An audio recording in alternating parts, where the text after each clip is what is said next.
সম্মানিত কৃষক ভাইরা, এই যে আমার এই জমিটা দেখছেন, জমিটা কিন্তু পেঁয়াজের জমি, সুখসাগর জাতের পেঁয়াজের জমি।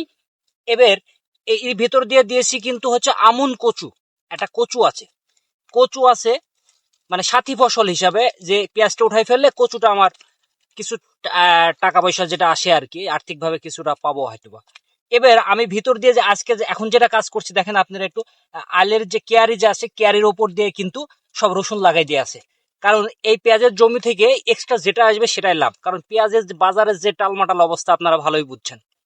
তো সেক্ষেত্রে এই রসুন করান যদি উঠাই নিয়ে যাই 1 বিঘা জমির উপর, তাহলে সারা বছরের আমাদের যে ঘর খরচ, ঘরে যে রসুনটা লাগবে সেটা যেমন কভার হবে, প্লাস হচ্ছে কিছু রসুন আমরা যেটা বাজারে বিক্রি করতে পারবো, করলে পরে কিছুটা আর্থিকভাবে একটু লাভবান হওয়ার সম্ভাবনা থাকবে।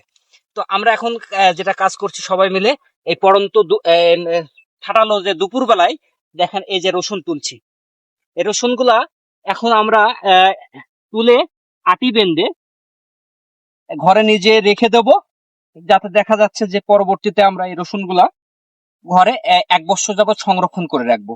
সেক্ষেত্রে কি হবে, নিজের ঘর খরচও হবে, প্লাস আর্থিকভাবে যদি কিছু অংশ বিক্রি করতে পারি সেটা আর্থিকভাবে আমরা একটা এক্সট্রা লাভবান হতে পারবো।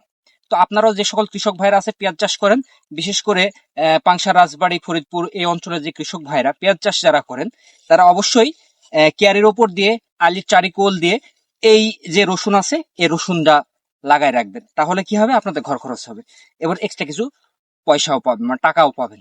তো ধন্যবাদ সকল কৃষক ভাইদের। আসসালামু আলাইকুম।